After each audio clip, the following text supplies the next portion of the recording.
আসতেন। হে তরুণ যুবকেরা, কেতাবের মধ্যে দেখতে পাওয়া যায়, হে আমার বন্ধুরা, বাদশা ঔরঙ্গজেব মাঝে মাঝে রাতের অন্ধকারে হিন্দুস্তানের শাহিনশাহ বাদশাহ সুলতানুল হিন্দ হজরতে খ্বাজা গরিব নওয়াজ মাইনুদ্দিন চিশতি আজমেরি সঞ্জারি রহমাতুল্লাহ আলাইহি হুজুরের রওজা মুবারকে চলে যেতেন।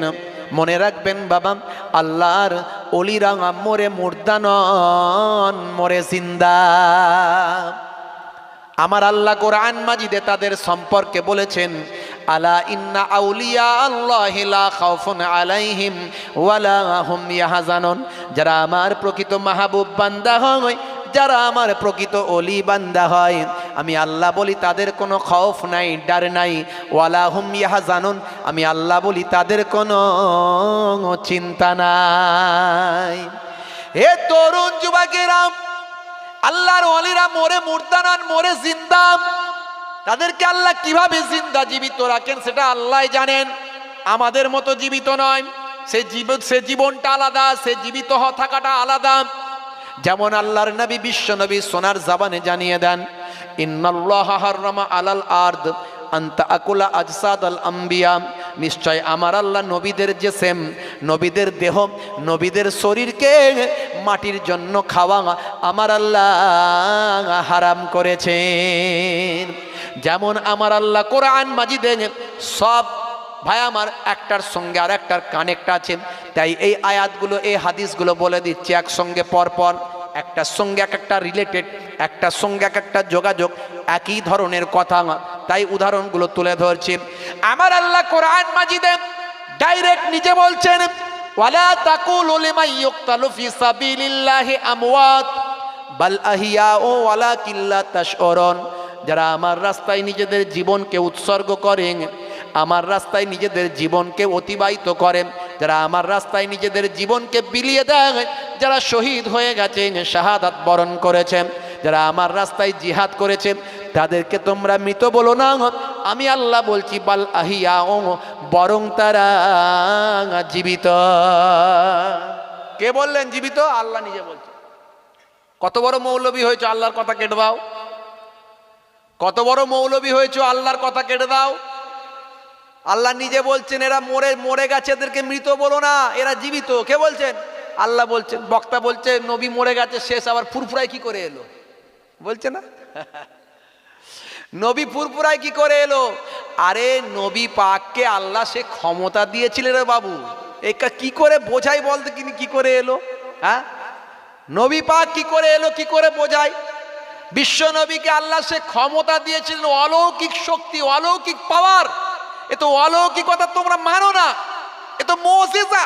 এই মুজিজা তো তোমরা মানছো না। পিসি সরকারের মাঝে মাঝে ম্যাজিক দেখতে যাবে, একটু জ্ঞান হবে। পিসি সরকারের ম্যাজিক দেখে একটু জ্ঞান হবে।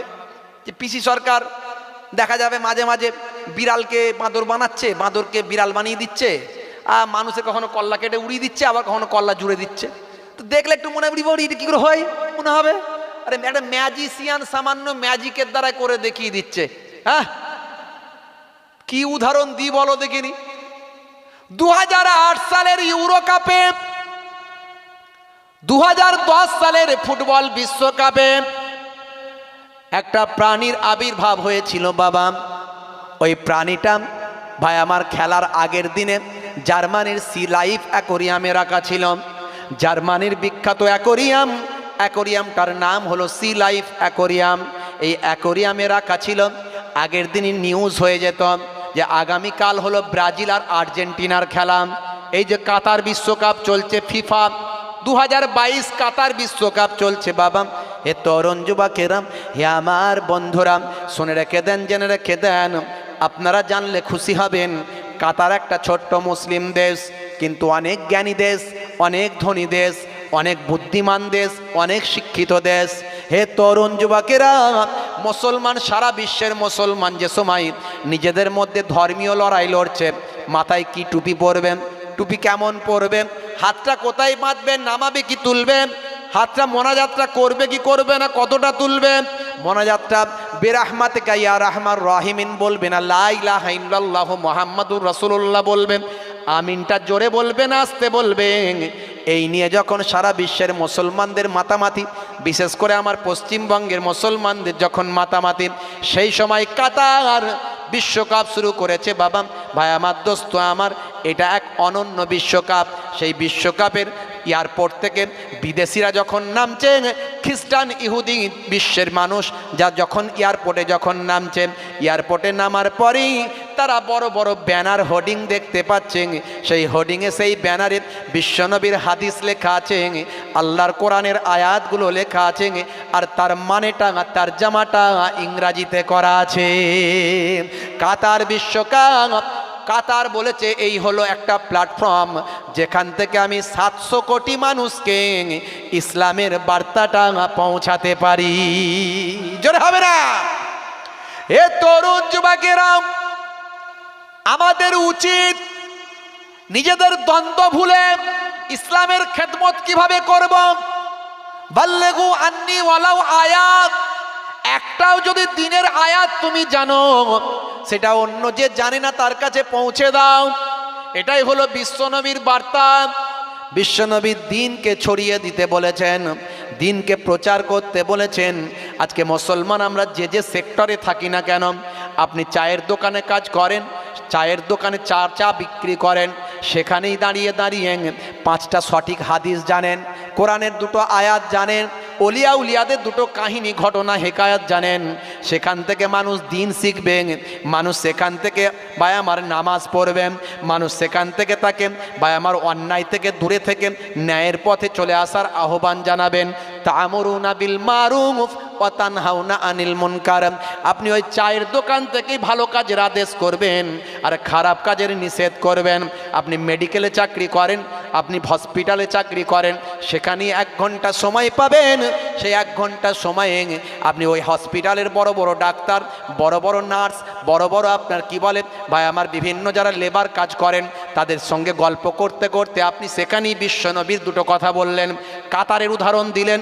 কাতার আজকে ইসলামের কেমন প্রচার করছেন, ইসলামে কি বলা হয়েছে, কিছু ভাবার 2টো কথা আপনি বলেন, তাদের হৃদয়টাকে নরম করলেন, ইসলাম সম্পর্কে ভালো বার্তাটা তাদের দিলেন। তাদের মনে যে খারাপ বার্তা ঢুকে আছেন, ইসলাম মানে আতঙ্কবাদী, ইসলাম মানে খুন খারাপি, ইসলাম মানে বম্বারুদে, কিছু মুসলমানদের মানুষদের অন্যায় অবিচার অত্যাচার দেখে তারা ইসলাম সম্পর্কে খারাপ ধারণা রেখেছেন, এগুলো তাদের মন থেকে আপনি সরিয়ে দিতে পারলেন। এটাই নবীর সুন্নত, নবীর নির্দেশনাকে আমল করতে পারলেন। এ তরুণ যুবকেরা, সেসব না করে আমরা দিন নিয়ে নিজেদের মধ্যে ভাই ভাই লড়াই করছি, ভাই ভাই মারপিট করছি।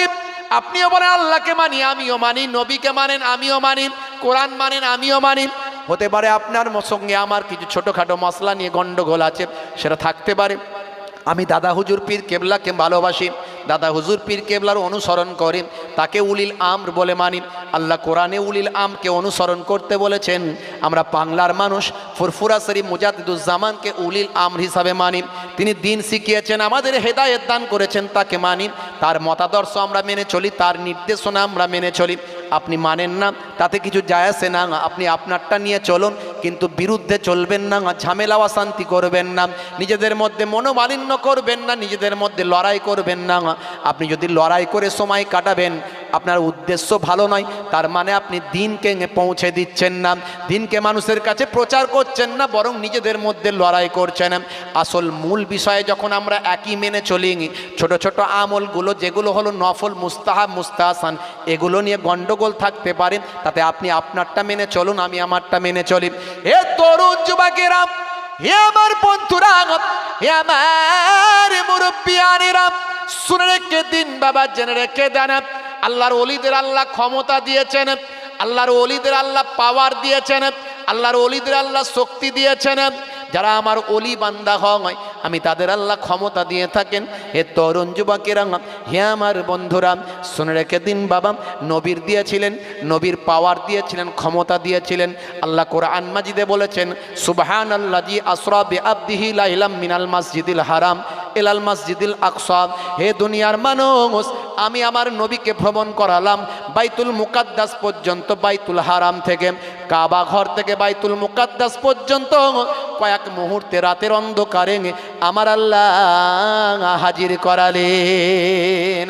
হে তরুণ যুবকেরা, হে আমার বন্ধুরা, হে আমার মুরব্বিয়ানেরা, 2008 সালের ইউরো কাপে, 2010 সালের বিশ্বকাপে সি লাইফ অ্যাকোরিয়ামে একটা প্রাণীকে রাখা হয়েছিল। ওই প্রাণীটা আগামীকাল কি খেলা হবে, ব্রাজিল না আর্জেন্টিনা, কে জিতবে, সেই ইশারা করে জানিয়ে দিত। ওই প্রাণীটার নাম আপনাদের অনেকের মনে থাকতে পারে, অনেকের মনে নাও থাকতে পারে। কি নাম বলেন তো দেখি? এত মানুষ আছেন, কারো না কারো মনে পড়ে যাবে। মনে পড়ছে? বলেন একটু। অক্টোপাস। এবারে বললাম, মনে বলল অক্টোপাস।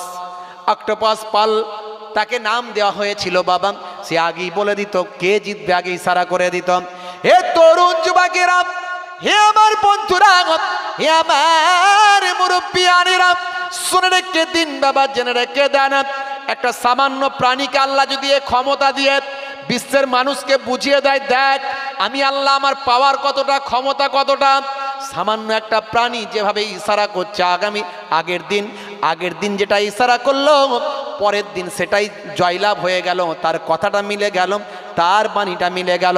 পরের দিন বড় বড় করে হোর্ডিং করে পেপারের ফার্স্ট পেজে, ফ্রন্ট পেজেতে নিউজটা ছাপিয়ে দেওয়া হলো।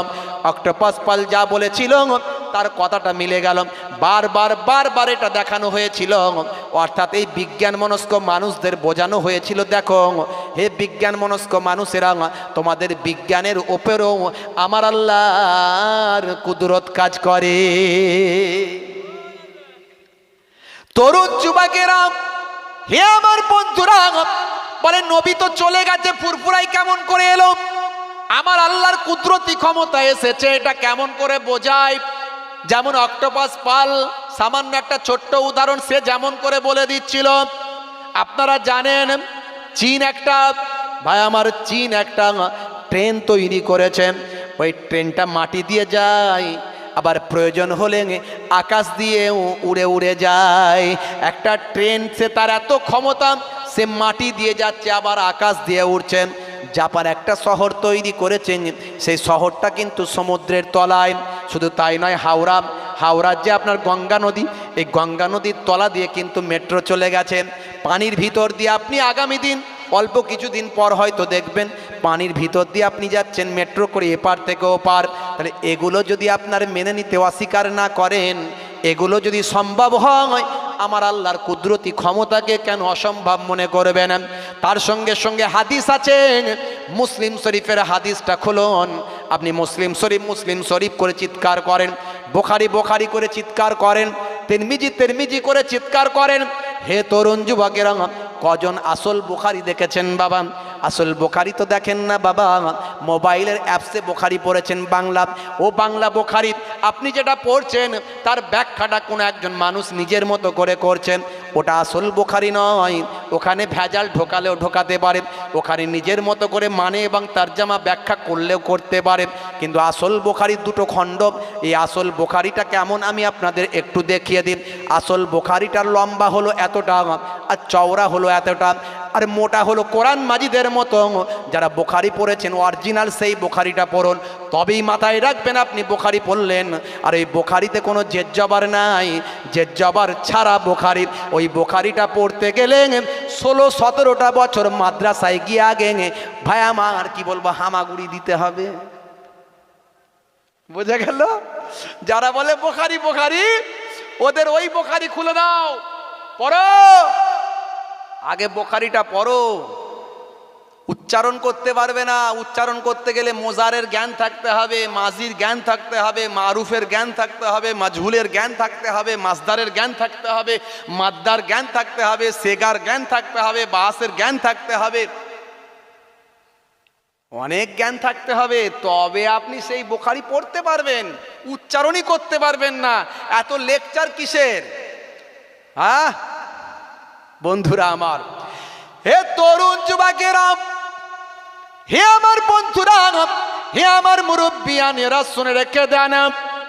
আল্লাহর নবী যখন বাইতুল মুকাদ্দাসে গিয়েছিলেন, মুসলিম শরীফের হাদিসের মধ্যে আছে বাবা, হে তরুণ যুবকেরা, হে আমার মুরব্বিয়ানেরাম, বিশ্বনবী যখন বাইতুল মুকাদ্দাসে মেরাজের রাত্রি যখন গিয়েছিলেন, বিশ্বনবী সোনার জবানে বলেন, আমি দেখলাম হযরতে মুসা কালিমুল্লাহকে তার রওজা মোবারক কবরের উপর দাঁড়িয়ে দাঁড়িয়ে সালাত আদা করেছেন।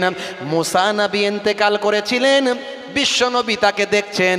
বিশ্বনবী এমন দেখা দেখছেন যে বিশ্বনবী দেখছেন তার কবরে রওজা মোবারকের ওপরে দাঁড়িয়ে দাঁড়িয়ে সালাত আদা করেছেন। তাহলে নবী মরে গিয়েও কবরের উপরে এলেন কি করে? শুধু তাই নয়, আমরা সকলেই জানি যে বিশ্বনবী যখন আল্লাহর দরবার থেকে 50 ওয়াক্তের নামাজ নিয়ে আসছিলেন, বারবার মুসা নবীর সঙ্গে দেখা হচ্ছিল। মুসা নবী বারবার বলছিলেন, যান একটু কমিয়ে নিয়ে আসুন। এইভাবে কমাতে কমাতে 5 ওয়াক্ত নামাজ এলো।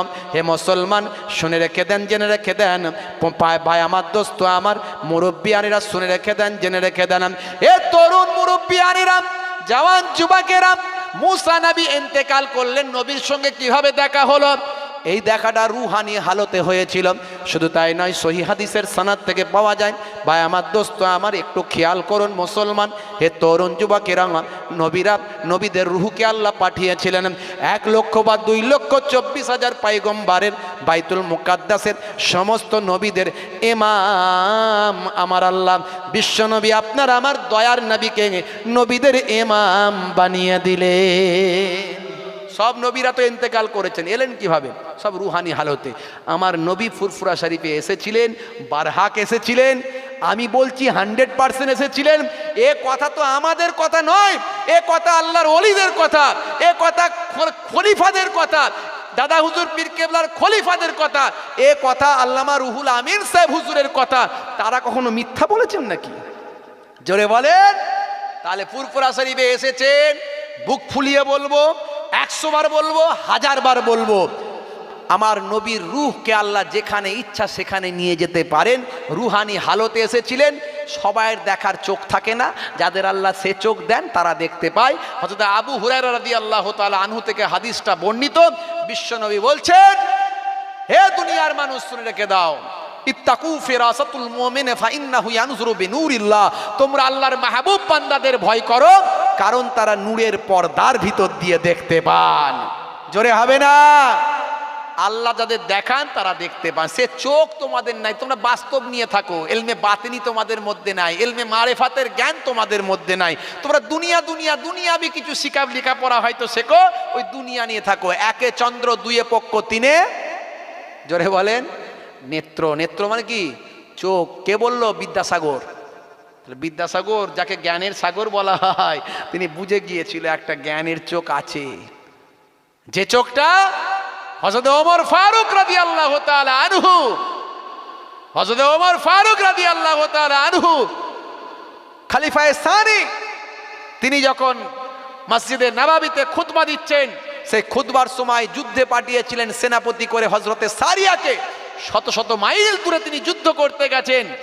তারা ইসলামের জন্য প্রতিরোধমূলক যুদ্ধ হচ্ছে। এই যুদ্ধ করতে করতে খলিফায়ে সানি ওমর ফারুক খুতবার মাঝখানে আওয়াজ দিলেন, ইয়া সারিয়া আল জাবাল, হে সারিয়া পাহাড়, হে সারিয়া পাহাড়, 3 বার আওয়াজ দিলেন। খুতবা শেষ, নামাজ শেষ। মুসল্লিরা আরাবিয়ান মুসল্লি, সব তো মসজিদে নববীর মুসল্লি, তারা আরবি বোঝেন। তারা নামাজের পরে খলিফাকে ধরলেন, ইয়া খলিফাতুল মুসলিমিন, হুজুর আপনি খুতবার মাঝখানে সারিয়ার নাম হয় কেন নিলেন? সারিয়া তো এখানে নাই, সারিয়া তো গেছে যুদ্ধ করতে, আপনি তাকে সেনাপতি করে পাঠিয়েছেন, আপনি কেন তার নাম নিলেন? হুজুর বললেন, সারিয়া ফিরে আসুক, তার কাছেই জেনে নেবে। সারিয়া যখন ফিরে এলেন যুদ্ধ থেকে গাজী হয়ে জয়লাভ করে, মসজিদে নববীর মুসল্লিরা ছুটে ছুটে গিয়ে জিজ্ঞাসা করলো, হে সারিয়া সেনাপতি, আল্লাহ আপনাকে মোবারক করেছেন, আপনার আল্লাহকে জয়লাভ করিয়েছেন, আল্লাহ আপনাকে গাজী বানিয়েছেন। আচ্ছা বলুন তো, শুক্রবারে খুতবার মাঝখানে 3 বার আমাদের খলিফা আপনার নাম ধরে আওয়াজ দিয়েছিলেন, পাহাড় বলে চিৎকার করেছিলেন। ওনাকে তো জিজ্ঞাসা করলাম, উনি বললেন সারিয়া আসুক, জিজ্ঞাসা করে নেবে। তো হুজুর ব্যাপারটা কি একটু বলেন তো আমাদের সেনাপতি।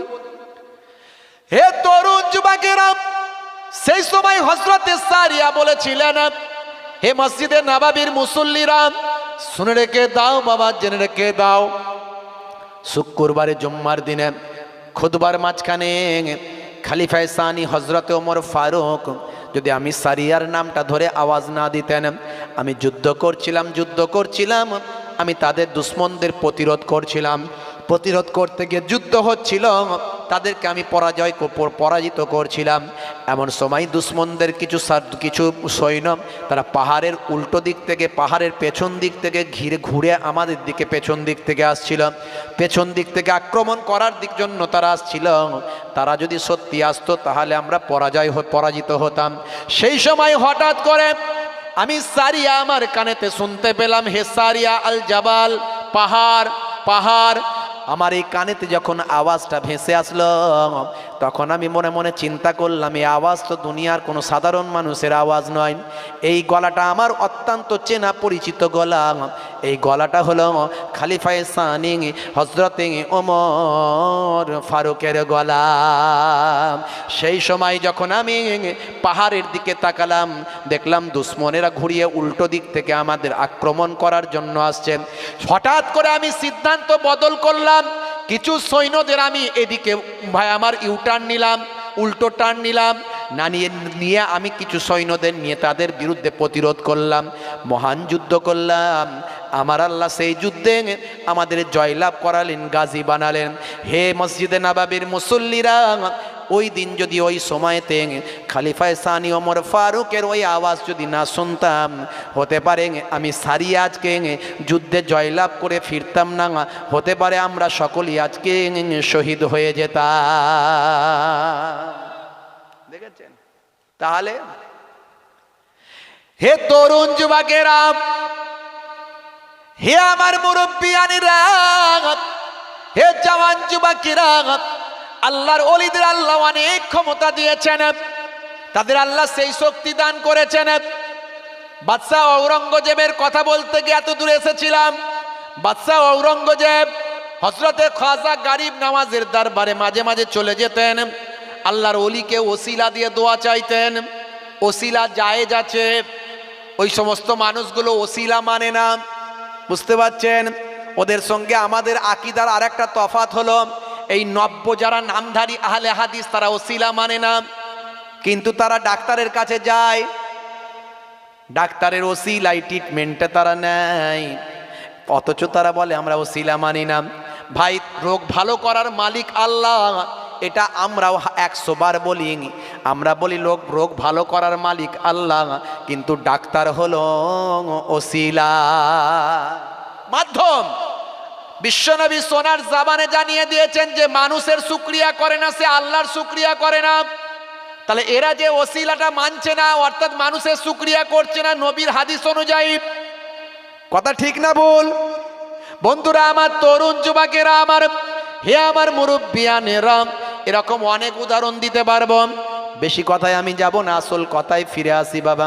হে তরুণ যুবকেরা, বাদশাহ ঔরঙ্গজেব হযরতে খাজা গরিব নওয়াজের দরবারে গিয়ে দাঁড়িয়ে গেলেন। মাঝে মাঝে হুজুরের ওসিলা দিয়ে আল্লাহর কাছে দোয়া চাইতেন। আল্লাহর ওলিরা মোরে নন, মোরে জিন্দা। রাতের অন্ধকারে গভীর রাত্রিতে গিয়ে হযরতে খাজা গরিব নওয়াজের ওসিলা দিয়ে আল্লাহর দরবারে দোয়া চায়। ওরা বলে আমরা ডাইরেক্ট আল্লাহকে পাবো, আমাদের ওসিলা ফসিলা কিছু লাগবে না, বুঝতে পারছেন? আমরা বলি শুধু ওলিয়া উলিয়া ওসিলা কেন রে পাগল? কোরআন আমাদের ওসিলা। কোরআন ওসিলা নয়? কোরআনের মাধ্যমেই তো আল্লাহকে চিনেছি। কোরআন না পড়লে কি আল্লাহর হুকুমগুলো জানতে পারবো? কোরআন ওসিলা। কোরআনকে যারা ব্যাখ্যা করেছেন তারাও ওসিলা। নবী পাক সাল্লাল্লাহু আলাইহি ওয়াসাল্লাম বিশ্ব নবী কোরআন পৌঁছে দিয়েছেন, নবী ওসিলা। এগুলো আমরা ওসিলা মাধ্যম মানি। আর এই মাধ্যমের কথা তো আল্লাহ নিজে কোরআনে বলেছেন, ইয়া আইয়ুহাল্লাযীনা আমানুত্তাকুল্লাহ ওয়াবতাগু ইলাইহিল ওসিলা। এই ঈমানদারেরা, তোমরা আমি আল্লাহকে ভয় করো এবং ওসিলা অবলম্বন করো।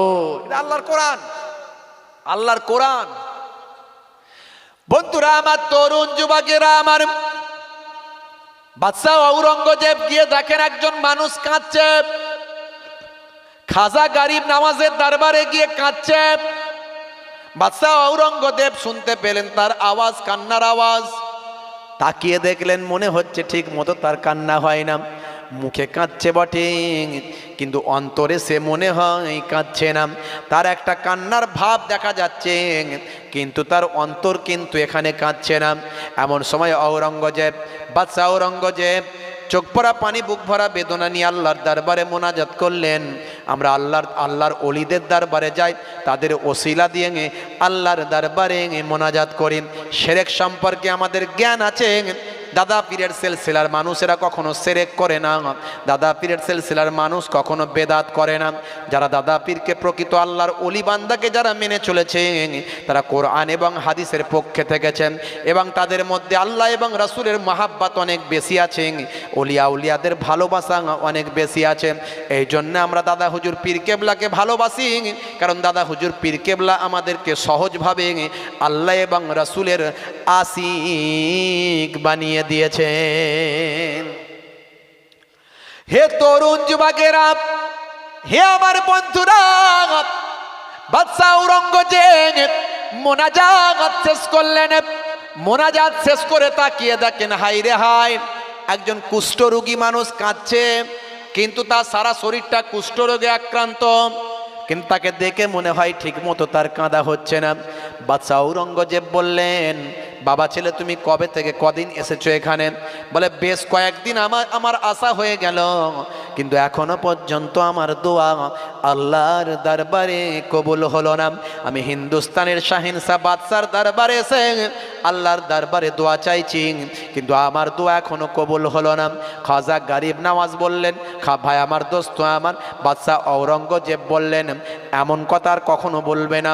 খাজা গরিব নওয়াজের ওসিলা দিয়ে দোয়া চেয়েছো, অথচ দোয়া কবুল হয়নি, এমন কথা আর কখনো বলবে না। তুমি কি আমাকে চেনো? আমি কে? বলে আপনাকে দেখে মনে হয় বাদশার পক্ষেরই কোনো লোক। আপনার পোশাক আশাক তরোয়াল দেখে, আপনার লেবাস পোশাক দেখে মনে হয় বাদশারই পক্ষেরই কোনো লোক, বাদশার তরফের কোনো লোক। সেই সময় বাদশাহ ঔরঙ্গজেব বললেন, বাদশার পক্ষের লোক কেউ নয়, আমি স্বয়ং হিন্দুস্তানের বর্তমান বাদশাহ, মোগল বাদশাহ। আমি বাদশাহ ঔরঙ্গজেব আলমগীর তোমার সামনে হাজির। হে ছেলে শুনে রেখে দাও, এই যে আমার কোমলের তলোয়ারটা দেখছ, আমি তোমাকে 24 ঘন্টা সময় দিলাম। আগামীকাল আমি এই সময়তেই আবার আসব, হুজুরের দরবারে জিয়ারত করব, হুজুরের ওসিলা দিয়ে দোয়া চাইব। এই আগামীকাল 24 ঘন্টা সময় দিলাম, তুমি এত বড় আল্লাহর ওলির দরবারে এসে ওসিলা দিয়ে দোয়া চাইছো, তোমার দোয়া কবুল হয় না, এটা কখনো হতে পারে না। আসল তোমার দোয়ার মধ্যে কিছু ভেজাল আছে। এই তরোয়াল আমি দেখালাম, এই তরোয়াল আমি তোমাকে দেখিয়ে দিয়ে গেলাম। 24 ঘন্টা তোমাকে সময় দিলাম, এই 24 ঘন্টার মধ্যে তোমার কুষ্ঠরোগ যদি ভালো না হয়, তার মানে আমি বুঝে নেব তুমি চাওয়ার মতো চাইতে পারোনি, আল্লাহর কাছে কাঁদার মতো কাঁদতে পারোনি, আল্লাহকে বলার মতো বলতে পারোনি, হুজুরের ওসিলা যেমন দেওয়া দরকার তেমন দিতে পারোনি। 24 ঘন্টা তোমাকে সময় দিলাম, আমি যদি এসে দেখি তোমার কুষ্ঠরোগ ভালো হয়নি, আমি আমার তরোয়াল দিয়ে তোমার গার্দানটা দুটুকরো দুখানা করে দেব। এই কথা বলার বলে হজরতে বাবা বাদশাহ ঔরঙ্গজেব, হিন্দুস্তানের মোগল বাদশাহ ঔরঙ্গজেব সেখান থেকে বিদায় নিলেন। হে তরুণ যুবকেরা, এতক্ষণ ছেলেটা যেভাবে কাঁদছিল, ইচ্ছা মতো নিজের মতো অন্তর থেকে কাঁদা হয়নি, এবারে মৃত্যুর ভয় চলে এসেছে। বাদশা 24 ঘন্টা সময় দিয়েছে, পালাবো কোথায়? পালানোর উপায় নাই। মোগল বাদশা আমাকে বলে গেছে, যাবে কোথায়? আষ্টে পৃষ্ঠে চারিদিকে সৈন্য, যাবো কোথায়? হে তরুণ যুবকেরা, এরপরে এমন কান্না চালু করলো, অন্তর থেকে এমন কান্নায় ভেঙে পড়ল, মানুষটা কেঁদে কেঁদে অস্থির জারে জার হয়ে গেল, চোখ দিয়ে তার পানি গড়িয়ে গাল দিয়ে টস টস করে পড়তে লাগলো। এবার সে সত্যি অরিজিনালি কাঁদার মতো কাঁদতে লাগলো। কাঁদতে কাঁদতে কাঁদতে কাঁদতে তার তন্দ্রা ভাব এসে গেল, নিদ ভাব এসে গেল। সে সময় তার ঘুমের মধ্যে স্বপ্নে দেখতে পাই একজন নুরানি চেহারার মানুষ, আল্লাহর মাহবুব বান্দা হাজির হলো। এই ছেলে কাঁদছো কেন? এই ব্যাপার হুজুর। কেঁদো না, কেঁদো না, চিন্তা করো না, আমি এসেছি, আল্লাহ আমাকে পাঠিয়েছেন, তোমার দোয়া কবুল হয়েছে, আমি তোমার গায়েতে আমার হাতটা বুলিয়ে দিচ্ছি। বাবা দেখো, তোমার শরীরের কুষ্ঠরোগ ভালো হয়ে যাবে ইনশাআল্লাহ। এই বলে শরীরের কিছু অংশে যখন হাত বুলিয়ে দিলেন, হঠাৎ করে তার ঘুমটা ছেড়ে গেল। ঘুমটা ছাড়ার পরে শরীরের দিকে তাকিয়ে দেখে আল্লাহর কুদরতি ক্ষমতায় তার সারা শরীরের কুষ্ঠরোগ ভালো হয়ে যায়। জোরে হবে না, জোরে হবে না। ছোট হুজুর পীর কেবলা 21-এ আশ্বিন ইন্তেকাল করেছিল, কি কথা ঠিক না ভুল? আর 29-এ আশ্বিন 24 পরগনায় এসে একজন অন্ধ ব্যক্তির চোখে হাত দিয়েছিল। দেওয়ার পরে ভাই আমার বোবা মানুষের কাছে এসে হাজির হয়েছিল। এই বোবা মানুষের জাবান আল্লাহ খুলে দিয়েছিল। সেই বোবা মানুষটা পরে গিয়ে বলেছিল ছোট হুজুর বেঁচে আছে। বলে না, হুজুর তো 21-এ আশ্বিন ইন্তেকাল করেছে, তাহলে আমার বাড়ি গেল কি করে? আল্লাহর ওলিদের আল্লাহ রুহানি হালতে, আল্লাহর ওলিদের আল্লাহ কিভাবে কোন জায়গায় হাজির করতে পারেন সেটা যে দেখার সে দেখতে পায়, সবাই দেখতে পাবে। সে খবেও হতে পারে, রুহানি হালতেও হতে পারে। আল্লাহর ওলিদের, আল্লাহর নবীর রুহকে আল্লাহ সেভাবে, কারণ রুহ মরে না, মনে রাখবেন, রুহ মরে যায় না। দেহ মরে যায়, দেহ পচে যায়, দেহ শেষ হয়ে যায়, রুহ শেষ হয় না। রুহ মরে না, রুহ পচে না। এ দলিল, এ প্রমাণ অনেক আছে। ইমামে আজম আবু হানিফা ইন্তেকালের আগে, ইন্তেকালের পর কথা বলেছিল। বুড়িমার প্রশ্ন, বুড়িমা বলেছিল, হে ইমাম, আপনি তো সবার উত্তর দেন, আমার উত্তর দেন দেখি। আপনারও দাঁড়ি আছে আর আমার ছাগলেরও দাঁড়ি আছে, কার দাঁড়িটা ভালো? ইমামে আজম বললেন, বাবা লক্ষ লক্ষ উত্তর দিয়েছি, বুড়িমা তোমার উত্তর তো দিতে পারলাম না। দেখেন আমরা কোন ইমামকে মানি, আমরা কোন ইমামকে আমরা তাকলিদ করি। তোমরা তাকলিদ করো ওই, তোমরা তাকলিদ করো ওই মোবাইল রিপেয়ারিং ওয়ালা সাহেব, তোমরা তাকলিদ করো ওই রাজমিস্ত্রিওয়ালা সাহেব। বলে আমরা তাকলিদ করি না, ঠেলাই পড়লি ফোন করো। তাকলিদ করো কি করো? তাকলিদ মানে সাহায্য নেওয়া, কারো কাছ থেকে জেনে নেওয়া। হ্যাঁ, আমাদেরকে বলে মুকাল্লিদ। অবশ্যই আমরা তো মুকাল্লিদ, আমরা মেনে চলি, তাকলিদ করি আমরা। আর তোমরা ঠেলাই পড়লে তাকলিদ করো। সব তো তুমি কোরআন হাদিস থেকে পাবে না, তোমাকে ওই কারো সাহায্য নিতে হবে। তোমরা ঠেলাই পড়লে ওই সাহেব, মোবাইল রিপেয়ারিং ওয়ালা সাহেব আর রাজমিস্ত্রিওয়ালা সাহেবকে ফোন করবে। আর আমরা ঠেলাই পড়লে ইমামে আজম আবু হানিফার কেতাবের তাকলিদ করি, ইমামে আজম আবু হানিফাকে ফোন করি। জোরে বলুন সুবহানাল্লাহ। হুজুর আপনার কেতাবে কি আছে বলুন? ইমামে আজম আবু হানিফা বলতে পারলেন না, মা বুড়িমা আল্লাহ যদি কোনোদিন উত্তর দেওয়াই দেব।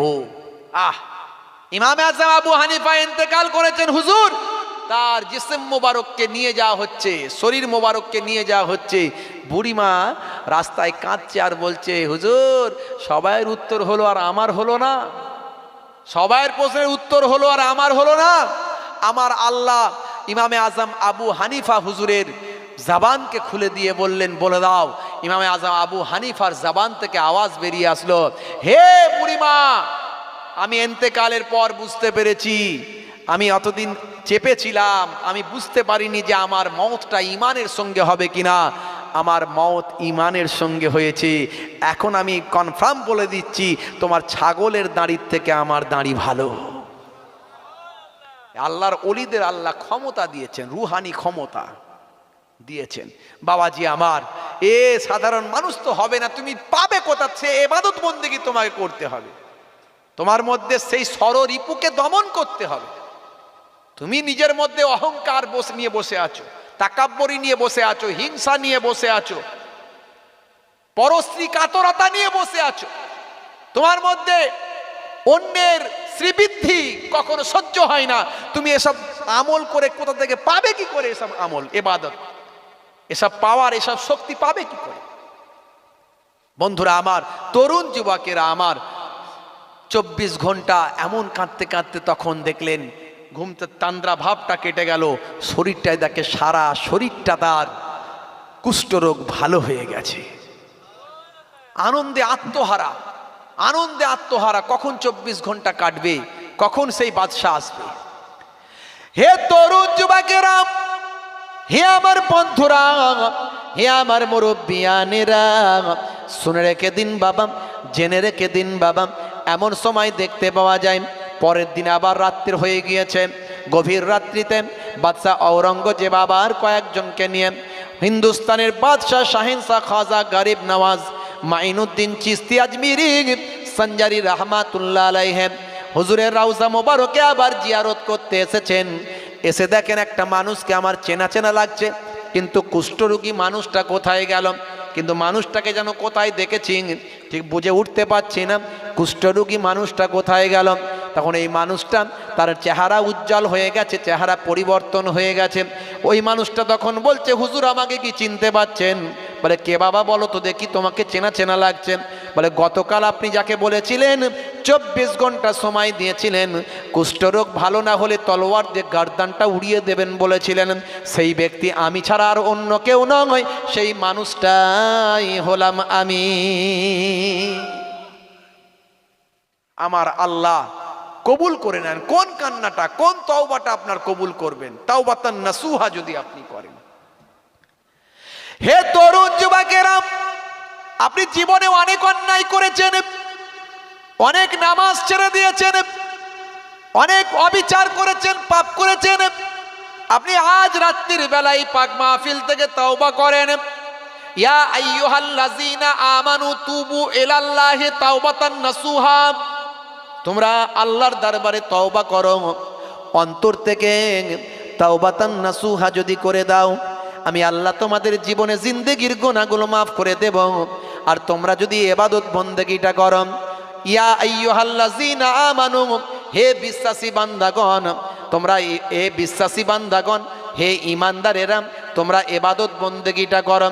যদি তোমরা ইবাদত বন্দেগীটা করো, আমি আল্লাহ আমার নির্দেশনাগুলো পালন করো, আমি আল্লাহ তোমাদের জান্নাতুল ফেরদাউস দান করে দেব। জোরে হবে না? জান্নাতুল ফেরদাউস কোনটা জানেন? জান্নাত কটা? জোরে বলেন কটা? জোরে বলেন। আরে একটু হ্যাঁ হু দেন না। জান্নাত হলো 8টা। একটা জান্নাতের নাম জান্নাতুল ফেরদাউস, আর একটা জান্নাতের নাম জান্নাতুল মাওয়াম, আর একটা জান্নাতের নাম দারুন নাঈম, আর একটা জান্নাতের নাম দারুল মাকাম, আর একটা জান্নাতুল নাম হলো দারুস সালাম। এইভাবে 8টা জান্নাত আছে বাবা।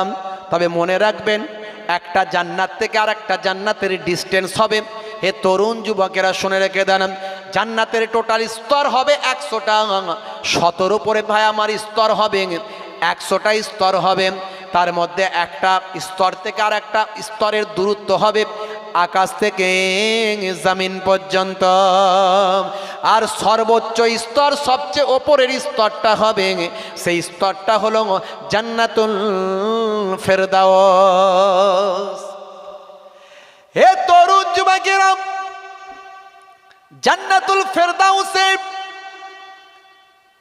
মুরব্বিয়ানেরা, তরুণেরা, বিল্ডিংটা কেমন হবে জানেন? বিল্ডিংটার গাঁথনি হবে একটা করে রূপোর ইট, একটা করে সোনার ইট। তার মশলাটা হবে মিশকে আম্বার, মাটিটা হবে জাফরান। হে তরুণ যুবকেরা, হে আমার মুরব্বিয়ানেরা, ইমানদারেরা সে জান্নাতের মধ্যে থাকবে। তারা যেটা শুধু মনে ইচ্ছা করবে সেটাই আমার আল্লাহ দেবেন। জান্নাতের ভিতরে তাদের নিচে, তাদের ঘর বিল্ডিংয়ের নিচে আমার আল্লাহ তাআলা নহর বইয়ে দেবেন, পানি বইয়ে দেবেন, এবং তার চারিদিকে কারুকার্য খচিত থাকবে। জান্নাতের ভিতরে 4টা নহরের কথা বলা হয়েছে বাবা। হে তরুণ যুবকেরা, একটা হলো মিষ্টি পানির নহর, আর একটা হলো দুধের নহর, আর একটা হলো মধুর নহর, আর একটা হলো শরাবের নহর। যে শরাব পান করলে মানুষের নেশা হবে না। এ তরুণ যুবকেরা, জান্নাতের ভিতরে আপনি যদি নেককার হয়ে থাকেন, আপনার স্ত্রী যদি নেককারিনী হয়ে থাকে, জান্নাতের ভিতরে আপনাদের দুজনকে একসঙ্গেই দেওয়া হবে। কিন্তু স্ত্রী যদি নেককার হয়, স্বামী যদি বদকার হয়ে যায়, ওই নেককার আর বদকার একসঙ্গে থাকবে না। মনে রাখবেন, তখন তাকে অন্য স্বামী দেওয়া হবে। ভাই আমার, এ তরুণ যুবকেরা, আর স্বামী যদি নেককার হয়, স্ত্রী যদি বদকার হয়ে যায়, স্ত্রীকে না, স্বামীকে তখন অন্য মহিলা দেওয়া হবে। এইভাবে জান্নাতের ভিতরে তারা সংসার ধর্ম করবে। কিন্তু মনে রাখবেন, সেখানে যেটা ইচ্ছা সেটা খেতে পারবে, খাওয়া দাওয়া করবে, পান করবে, কিন্তু তাদের পেচ্ছাপ পায়খানা লাগবে না। পেচ্ছাপ পায়খানা তাদের হবে না, ঢেকুর উঠবে কিংবা ঘাম হবে, ঢেকুর আর ঘামের মধ্যে দিয়ে তাদের সমস্ত পানাহার খাবার হজম হয়ে যাবে। জান্নাতে যখন দেওয়া হবে প্রত্যেকেই যুবক যুবতী হবে, তাদের মধ্যে বয়স্ক কেউ থাকবে না। বিশ্বনবীর দরবারে একদিন বুড়িমা এলেন, বুড়িমা এসে সালাম দিলেন, দেওয়ার পরে বুড়ি নবী আমার কত নবীর জীবনীটা কেমন ভাই, আমার নবী কেমন। নবীর সামনে একজন বাচ্চা ছেলে এসে তার মনের কথা বলতে পারে, একজন বুড়িমাও এসে তার কথা বলতে পারে, একজন বয়স্ক মানুষ এসেও তার কথা বলতে পারে। আর এমন আমি মৌলানা হয়েছি, হুজুর হয়েছি, পীর সাহেব হয়েছি, আমার সামনে মানুষ আসতে ভয় পায় না। নবীর সামনে একজন বুড়ি মা এলেন, এসে জিজ্ঞাসা করছেন, হুজুর আমি কি জান্নাতে যেতে পারবো? বুড়িমার প্রশ্ন, আমি কি জান্নাতে যেতে পারবো? বিশ্বনবী বললেন, মা বুড়িমা তুমি তো জান্নাতে যেতে পারবে না। কি বললেন? মা বুড়িমা তুমি তো জান্নাতে যেতে পারবে না। এই কষ্ট হচ্ছে আপনাদের? সবাই বলেন হ্যাঁ হু দেন, বেশি লম্বা করবো না। মা বুড়িমা তুমি তো জান্নাতে যেতে পারবে না। এই বুড়িমা কান্না শুরু করে দিল। হ্যাঁ আমি নামাজ পড়ি, আমি আপনার কথা মেনে চলি, আমি আপনার কাছে হেদায়েত হয়েছি, আর আপনি বলছেন জান্নাতে যেতে পারবো না, কি বিপদ। কান্না শুরু করে দেয়। নবী বলেন, এ বুড়িমা দাঁড়াও দাঁড়াও, পালাতে হবে না, দাঁড়াও, কাঁদতে হবে না, চুপ করো। আরে তুমি যখন জান্নাতে যাবে তখন তুমি বুড়ি থাকবে না, তখন তুমি যুবতী হয়ে যাবে। জোরে হবে না? জান্নাতে বুড়ো বুড়ি কেউ থাকবে না, সব যুবক যুবতী হবে। আর সবাইয়ের লম্বাটা হবে 60 হাত। কত হাত? 60 হাত। বাবা আদম আলাইহিস সালাম ছিলেন 60 হাত। হ্যাঁ বন্ধুরা আমার, 60 হাত ছিলেন বাবা আদম আলাইহিস সালাম। তাই জান্নাতে সবাই 60 হাত হবে। আচ্ছা জানেন, আপনারা দেখেছেন, আপনারা যখন মিউজিয়ামে যাবেন মহীশূর, আপনি চলে যাবেন, আপনি হয়তো ইন্টারনেটেও দেখতে পাবেন যে টিপু সুলতান যে তলোয়ারিটা চালাতেন, তলোয়ার, সেই তলোয়ারটার ওজন হলো সম্ভবত 17 কেজি। কত কেজি বললাম? 17 কেজি। আচ্ছা আমাকে যদি 17 কেজি ওজন দেয় আমি চালাতে পারবো? তুলতে ঠিক মতো পারবো না। 17 কেজি ওজন। মাত্র কত বছর? এই কয়েকশো বছর আগের কথা বলছি। কয়েকশো বছর আগে ইংরেজরা 200 বছর রাজত্ব করেছে, ইংরেজদের সঙ্গে যুদ্ধ হয়েছে, হায়দার আলী টিপু সুলতানের যুদ্ধ হয়েছে। তার মানে কয়েকশো বছর, 200-300 বছর আগের কথা বলছি, 200-250 বছর আগে। তারা তখন কতটা শক্তিশালী ছিলেন যে 17 কেজি ওজনের তলোয়ার চালাতেন। আর আমরা আজকে আস্তে আস্তে কোন জায়গায় পৌঁছে গেছি, আরও দেখবেন 50-100 বছর পরে আরও লোক ছোট হয়ে যাচ্ছে। আসলে কিন্তু যখন পৃথিবী শুরু হয়েছিল, আদম নবী যখন এসেছিলেন তিনি ছিলেন লম্বায় 60 হাত। জোরে হবে না?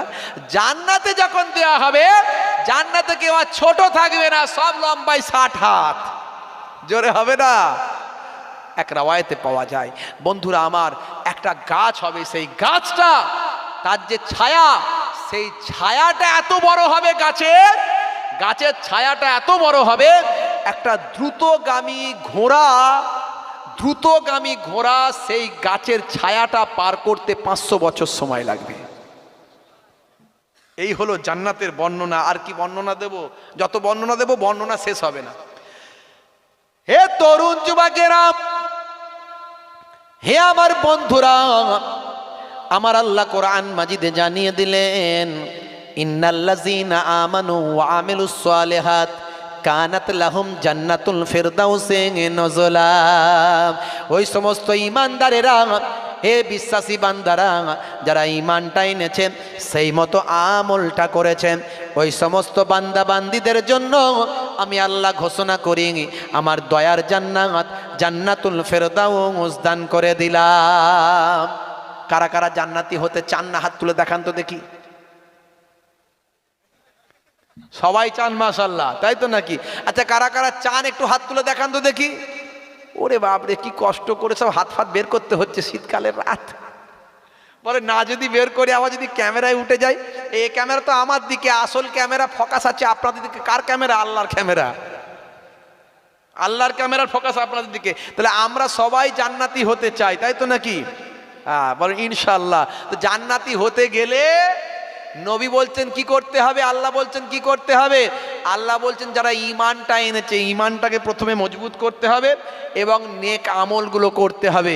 নেক আমল করলে আমি আল্লাহ বলছি তাদের জন্য জান্নাতুল ফেরদাউস দান করে দেব। আর নবী বলছেন, হে দুনিয়ার মানুষ, আমার সুন্নতগুলোকে মানতে হবে। আল্লাহর নির্দেশ আর আমার সুন্নত যদি তোমরা মেনে চলতে পারো, আল্লাহ তোমাদের জান্নাতি বানিয়ে দেবেন। হে তরুণ যুবকেরা, হে আমার বন্ধুরা, হে আমার মুরব্বিয়ানেরা, শুনে রেখে দিন বাবা, জেনে রেখে দিন বাবা। হে মুসলমান, একটুখানি খেয়াল করুন, তাহলে আল্লাহর হুকুমটাকে 5 ওয়াক্ত নামাজ আমাদের ছাড়লে হবে না, রাসূলের সুন্নতটা আমাদের ভুলে গেলে হবে না। রাসূলের সুন্নত খাওয়া, চলা, পড়া, হাঁটা, শোয়া সব নবিয়ানা করতে হবে। আর নবীকে সবচেয়ে বেশি ভালোবাসতে হবে। নবী মারা গেছে বললে হবে না, নবীকে আল্লাহ জিন্দা জীবিত রেখেছেন। কেমনভাবে জীবিত সে তোমরা জানো না। হায়াতুন নবী, নবীকে মানতে হবে। নবী আমাদের মতো মানুষ, এটা বলে নবীর সঙ্গে বেয়াদবি করলে হবে না। হে তরুণ যুবকেরা, বিশ্ব নবীকে ভালোবাসতে হবে, সাহাবাদের ভালোবাসতে হবে, তাবেঈনদের ভালোবাসতে হবে, আউলিয়া কেরামদের ভালোবাসতে হবে। ওয়ারাসাতুল আম্বিয়া যারা এখন বর্তমানে ওয়াজ নাসিহাত করেন, হাক্কানি আলেম, নবী তো আর আসবেন না, নবীর খেদমতটা তারা করেন। এদের সঙ্গে সৎ ব্যবহার, ভালো ব্যবহার রাখতে হবে। মনে রাখবেন, আল্লাহ এবং রাসূলের মহাব্বত অন্তরে রাখতে হবে। এই ভালোবাসা রেখে যদি আপনি আমলটা করতে পারেন, তবেই হেদায়েত পেলেন, তবেই সহি পথে চললেন, তবেই আপনাকে আমার আল্লাহ দয়ার জান্নাত নসিব করে দেবেন। ইচ্ছা মতো আপনি চলতে পারবেন না। নিজের মন গড়া আপনি ডাইরেক্ট আল্লাহর সঙ্গে যোগাযোগ করে নেবো, অত সহজ নয়, এটা সম্ভব নয়। মুসা নবী ডাইরেক্ট আল্লাহকে দেখতে পাননি, আপনি কি করে পারবেন? বুঝতে পারছেন?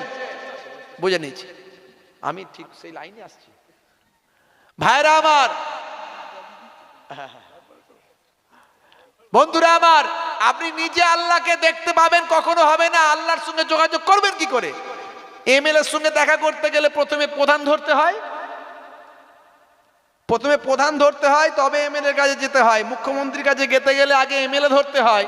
দুনিয়ার মানুষের কাছে যাওয়ার আগে এত রেস্ট্রিকশন, আর আল্লাহর কাছে যাওয়ার পর ডাইরেক্ট চলে যাব, অত সহজ। মুসা নবী আল্লাহকে ডাইরেক্ট দেখতে পারেন, আপনি দেখে ফেলবেন, যোগাযোগ করে ফেলবেন। কোরআন ধরবেন না, আপনি হাদিস ধরবেন না, রাসূলের সুন্নত ধরবেন না, রাসূলের মহাব্বত ধরবেন না, রাসূল ধরবেন না, ওলি ধরবেন না, ওলিদের ভালোবাসবেন না, কি করে হতে পারে? সে ইচ্ছা মতো যা খুশি বলে দিলাম, যেমন ইচ্ছা তেমন ভাবে চললাম। বন্ধুরা আমার, তরুণ যুবকেরা আমার,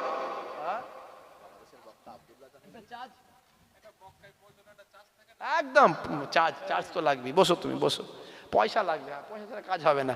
নামাজ পাঠে কিনলেও পয়সা লাগে, বসো। ভাইরা আমার, তরুণ যুবকেরা আমার, না ও ধরেছে ভালো, বলছে চার্জ থাকে, ঠিক বলেছে, পয়সা ছাড়া কোনো কাজ হয় ভাই? নামাজ পাঠি কিনতে গেলেও পয়সা লাগবে, কোরআন শরীফ কিনতে গেলেও পয়সা লাগবে, পয়সা ছাড়া কাজ হবে না, চার্জ থাকে, ঠিক বলেছে। ভাইরা আমার, যাই হোক, আপনাদের খেদমত থেকে বিদায় নেব। তো আজকের এই যে ওয়াজ শুনলেন, ওয়াজেরও একটা চার্জ আছে না নাই? ওই যে বলেছে চার্জ, এই চার্জ একটু দিতে হবে আপনাদেরকে, বুঝতে পারছেন? চার্জ না দিলে কাজ হবে না, চার্জ না দিলে চলবে না। তা আগামী বছর এই চার্জ দিলে তবে তো জলসাটা হবে, নাহলে হবে কি করে? সুন্দর বলেছে, চার্জ থাকে একটা বলেছে।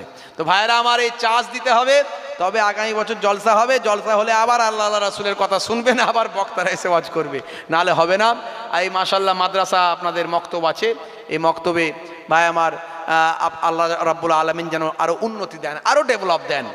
এই 116খানা বাচ্চা এখানে পড়াশোনা করে, মাশাআল্লাহ। আর এই 116খানা বাচ্চা এই যে ছোটবেলায় নামাজ শিখে নিচ্ছে, একটু ভালো করে ভাবুন তো, আপনাদের ঘরের ছেলেরা 116খানা ছেলে এই ছোটবেলায় নামাজ শিখে নিচ্ছে, পাক নাপাক শিখে নিচ্ছে, জায়েজ নাজায়েজ শিখে নিচ্ছে, হারাম হালাল শিখে নিচ্ছে। এই বাচ্চারা বড় হলে এদের কাছে শিখতে হবে, বড় হলে এদেরকার মসজিদে মসজিদে গিয়ে নামাজ শিখতে হবে, দোয়া শিখতে হবে। বলেন হ্যাঁ হুদান্নার ভাই, শিখতে হবে। আরে এটাই তো ইসলামের বিধান।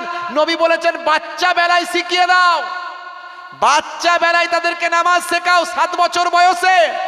আর আমরা কি করছি? সারা জীবন অন্যায় অত্যাচার অবিচার করে বুড়ো বয়সে নামাজ শিখতে যাচ্ছি, ঘরদোর বিবি বাচ্চা ছেড়ে দিয়ে। বাচ্চা বেলায় ছেলেদেরকে তালিম দেন। মনে রাখবেন, এই মাদ্রাসার দিকে লক্ষ্য রাখতে হবে। এই ইসালে সব এই বড় বয়স্ক মানুষদের ওয়াজের শিক্ষার জায়গা, ইমানকে মজবুত করার জায়গা, কোরআন হাদিসের জায়গা। সেই পাক মাহফিলে ভাইয়েরা আমার আপনাকে সাহায্য সহযোগিতা আপনারা করেন এবং আগামী দিন আরও করবেন। আমি আপনাদের কাছে অনুরোধ রাখবো, আপনাদের পীরের ঘরের আওলাদ হিসাবে এসেছি, মুসাফির হালাতে এসেছি। নানাজান দাদাজানদের রুহানি দোয়া আল্লাহ আপনারা আমার উপর নসিব করেন, তাদের ওসিলা দিয়ে দোয়া চাইব, বিশ্বনবী দয়ান নবীর ওসিলা দিয়ে দোয়া চাইব। আগামী বছর আল্লাহ রাব্বুল আলামিন যেন আমাদের এই পাক মাহফিলের ওসিলায়, দানের ওসিলায় এবং ইবাদত বন্দেগীর ওসিলায় আমাদের যেন জান্নাতুল ফেরদাউস নসিব করেন। নবী বলেছেন যখন দোয়া চাইবে, জান্নাতের জন্য যখন দোয়া চাইবে, জান্নাতের সবচেয়ে উচ্চ পর্যায়ের জান্নাত, সবচেয়ে উপরের জান্নাত, উচ্চ স্তরের জান্নাত, সেটা হলো জান্নাতুল ফেরদাউসের জন্য দোয়া চাইবে। আমরা সবাই জান্নাতুল ফেরদাউসের জন্য দোয়া চাই, আল্লাহ আমাদের কবুল করেন। বলুন আমিন, বলুন আমিন। আগামী বছর এই জান্নাতের বাগান, যেটা যে বাগানটায় ওয়াজ হচ্ছে, এইটা হচ্ছে আমার নবী বলেছেন জান্নাতের বাগান। জোরে হবে না? জোরে হবে না? রিয়াজুল জান্নাহ। আরেকটা রিয়াজুল জান্নায় যেতে গেলে আপনাকে মিনিমাম 1 থেকে 1.5 লক্ষ টাকা খরচা মিনিমাম, ওমরা হজ করতে গেলে। আমি কদিন আগে ঘুরে এসেছি, আল্লাহ ঘুরিয়ে নিয়ে এসেছেন। সেখানে একটা রিয়াজুল জান্নাহ আছে। বিশ্বনবী বলছেন মা বাইনা বাইতি ওয়া মেম্বারি রাউজাতুম মিন রিয়াজিল জান্নাহ। আমার ঘর থেকে বর্তমানে নবীর রাউজা, এই নবীর রাউজা থেকে মসজিদে নববীর মেম্বার পর্যন্ত এটা হলো রিয়াজুল জান্নাহ। জোরে হবে না? যে এখানে এসে নামাজ পড়লো, আল্লাহ জান্নাতে নামাজ পড়লো। সেই নবী বলছেন যে যেখানে জিকরুল্লাহ, জিকরুন নবীর আলাপ আলোচনার মজলিস হলো, সেটা হলো জান্নাতের বাগান। জোরে হবে না? সুবহানাল্লাহ। সেই নবী বলছেন সেই জান্নাতের বাগানে আমরা বসেছি। আগামী বছর আল্লাহ আবার যেন আমাদের বসার তৌফিক দান করেন। তার জন্য আপনাদেরকে একটু চার্জ দিতে হবে। আমার এই ভাইয়ের কথায় একটু চার্জ দিতে হবে, চার্জ না দিলে হবে না। তো আগামী বছর এই পাক মাহফিলের জন্য আমি প্রথমেই বলবো 8টা জান্নাত। জান্নাত কটা? 8টা। আমার আল্লাহ যেন একটা না একটা নসিব করে দেন। তো আমি 8 জন ভাইকে চাইবো মাত্র 1001 টাকা করে। এক হলো বেজোর, এক হলেন আল্লাহ। সে আল্লাহর নাম নিয়ে 1 দিয়ে শুরু করছি। সেহি আল্লাহ ইজ ওয়ান, আল্লাহ হলেন এক। সেই আল্লাহর নাম দিয়ে শুরু করছি। একজন বান্দা প্রথম বলুন, তাকে আল্লাহ ডবল দেবেন। এবং 8 জনকে চাইবো, জান্নাত হলো 8টা।